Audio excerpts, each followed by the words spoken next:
રાજકોટ કે જ્યાં ભૂમાફિયા ભરત સોસાનો ફરી આતંક જોવા મળ્યો। ગઈકાલે મોડી રાત્રે ભાવેશ બગડા નામના યુવકે પોલીસ કમિશનર કચેરીમાં આપઘાતનો પ્રયાસ કર્યો।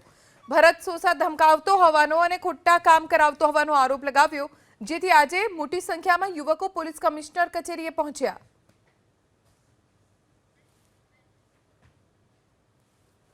અમારા મિત્રોને રોજ ઉપાડી અને મારે છે કે તમે અમારી ભેગા ગુના કરો, અમે કહીએ એટલું કરો। અમારે એવું કાંઈ કરવું નથી, અમારે શાંતિથી જીવન જીવવું છે। મારો મિત્ર છે, એને 7 દિવસ પહેલાં માર્યો, રાણી ટાવરે માર્યો। એટલે એણે તાલુકા પોલીસ સ્ટેશનમાં અરજી કરી।